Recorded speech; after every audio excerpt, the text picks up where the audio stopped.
Good morning out there, in there, out there, from in here, out here. Vivi Snows. Vivi, where are you? Instead, I have my Halloween cat. Well, we'll show you where Vivi is right now. We're panning. There she is. Nice. She does find comfort. That's our girl. Wow. We got out our Halloween decorations. Isn't that cool? I mean, this is the old stuff. I don't even, what's this made of? It's pressed paper. It's pressed paper. Can you imagine? Look at that. And around the house we have lots of Halloween spooky things.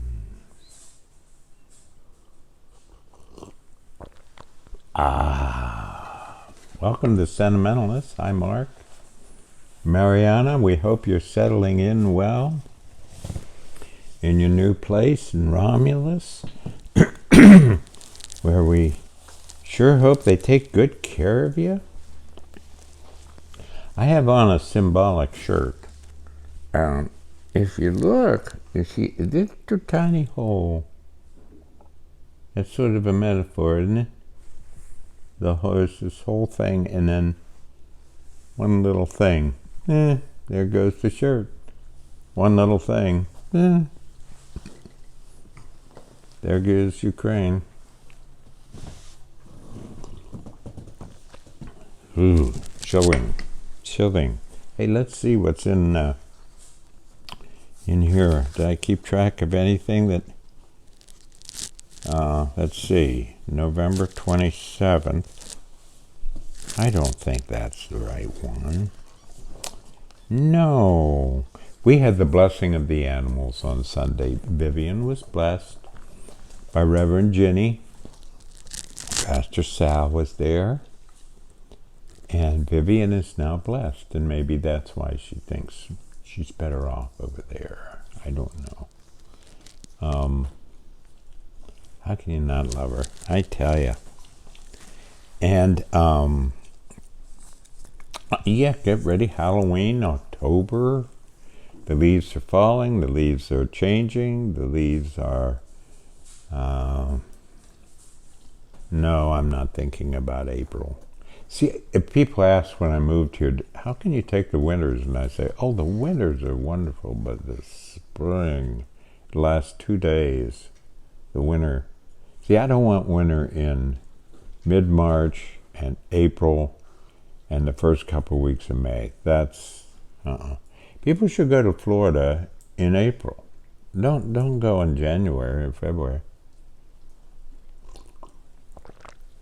Well, my dear friend Jim Alice and I were talking about, ready for this? See, we solve it all. The Constitution, and we came to the conclusion that one of the things that somehow permeated the whole U.S. of A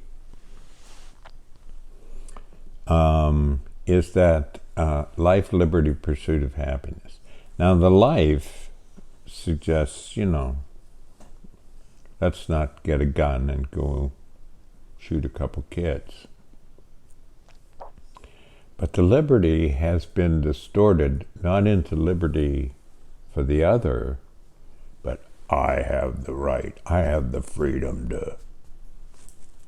That's not what they intended and got distorted. And the third one just shouldn't even be there. The pursuit of happiness doesn't work.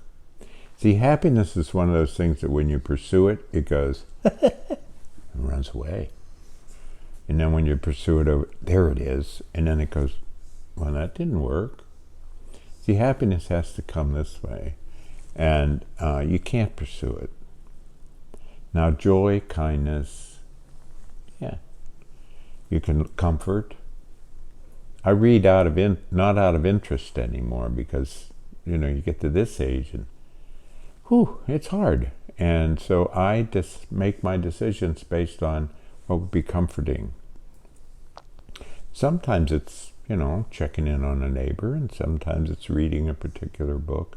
But I don't base it on, I should read by this time I should, or because a lot of the time you sit there and you go, boy, I'm just not interested. I just can't get my interest. I don't know what's the matter. What's the matter?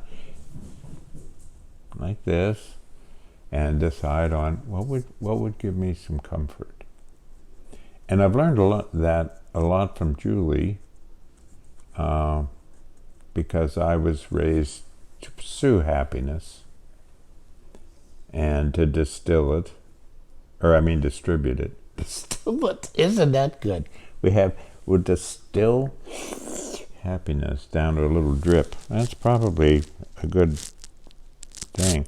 Meredith, our daughter Meredith, she teaches elementary school, and wow, it's so hard. Well, she just had such a hard time yesterday. She was a wreck, and it's so hard for children that age, pre-K through 5. And of course, the pandemic kids, grades 4 and 5, for example, are not any farther along socially than, say, 3rd grade. So they're really 3rd graders who are learning 4th grade stuff, kinda. They're way behind. But what happens is they walk into class, I love you, Ms. Riddle. I love you, Ms. Riddle. And then all hell breaks loose in the classroom because they're not able yet to recognize that loving Miss Riddle would be the way they are in class. So they're yelling, and it's very, very difficult. But they're making things, and what's wonderful is she's teaching them art, not how to draw an elephant, but patterns and colors and the relationships of colors to colors, and they're really learning art. She's a remarkable teacher, I have to say. Well, the season's over for my team, the Pittsburgh Pirates, of course, it's over.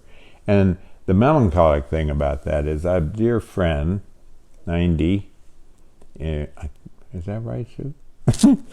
Back in my little hometown, 420 miles away, and we text during the games. It means so much to her to talk back and forth. Oh, gee whiz, Josh hit oh no.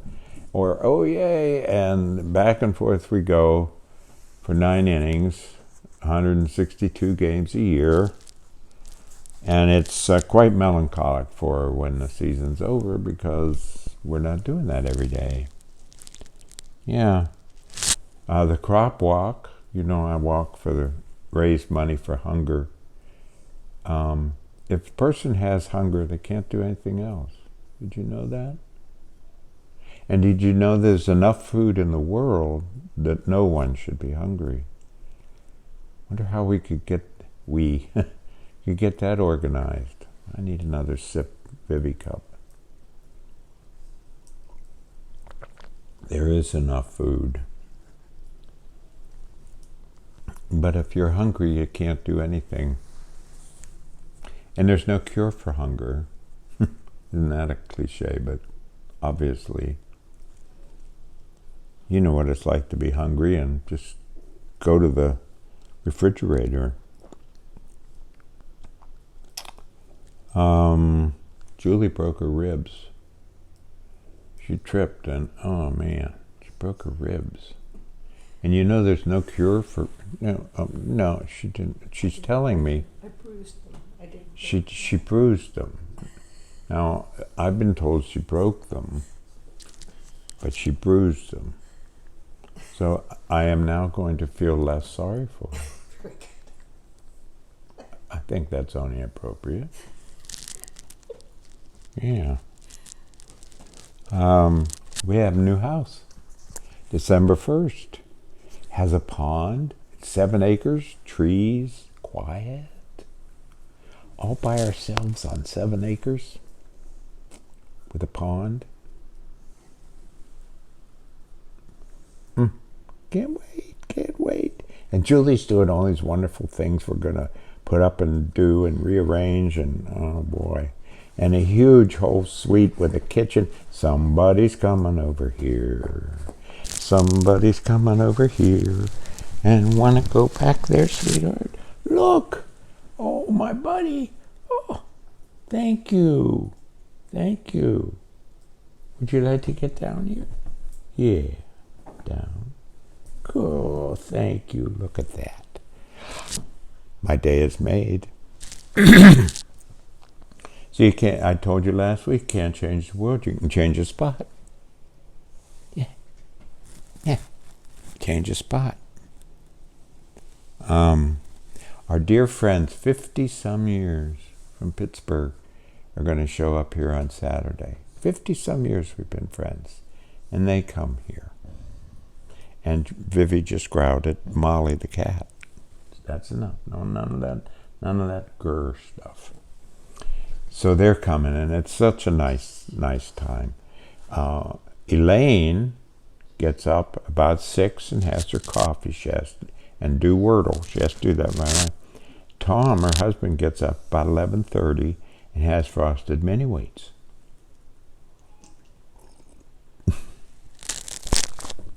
Love them. Just love them. So I have to do this crop walk. For me, it's a crop wobble. So I went to see the pain doctor, Ann Monroe, yesterday. And we love Ann. And so I have a lot of these. Well, I don't want to whine about it, but I said to her, so what can we do to heal this? And she said, nothing. There's no cure for this. So I'm losing my muscles.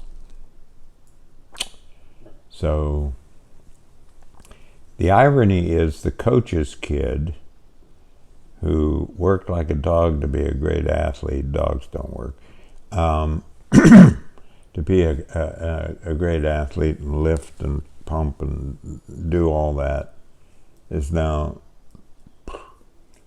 crop wobbling and can't use his arms, and I can't write anymore. I mean, is this, thanks, don't get me started on theological blah. I want to be religious without faith or doubt. That's a line from a poem of mine. So anyway, here's this guy. He's a poet. So I know what we'll do. We'll take away his ability to write with his hands. Julie's checking our time. Yeah, so that's about it. I'll end on that melancholic note. That's no good. That's no good. Here's a good magazine, The Sun. The Sun. It's been around for years, and it cares about the right stuff. Well, anyway, Julie, this poem's not too long. My best friend who passed away many years ago. Oh, no, we're okay? Oh, yeah. She said, well, let me read some more. Let me talk more. I have a whole lot of other stuff here. Not really. It's fall break at the college. All those teachers are happy. Man, isn't that, that's just, see, if you really, I'm reading a book called Awe, A-W-E. There's also A-H. I think I want to write A-H-H-H and go with A-W-E. Awe. Awe. And it's a book that just assures you that you can have awe about anything. Not the pursuit of happiness, but awe, like, holy cow. Whoa. Look at that. I can't explain to Vivian the amazing way Julie's now knitting. I'm in awe of that. Not big awe, not Grand Canyon awe. We're talking little nose on the mug awe.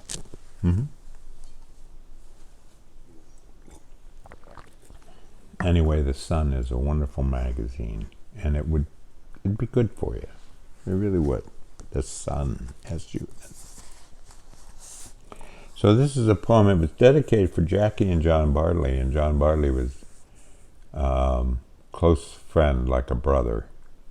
passed away. How many years? 30? Way too early, and wrongly diagnosed, and all that terrible stuff. This is a poem for them. It's dedicated to them. It's for you. And if you don't like it, it's not for you. I mean, that's the way poems are. You don't have to like them. It's just, that's the thing. It's different from a novel. A poem is something that's either for you or not for you. And you don't worry about it. Just turn the page and you find something that's for you. Yeah. No prescriptions. It's not a self-care thing.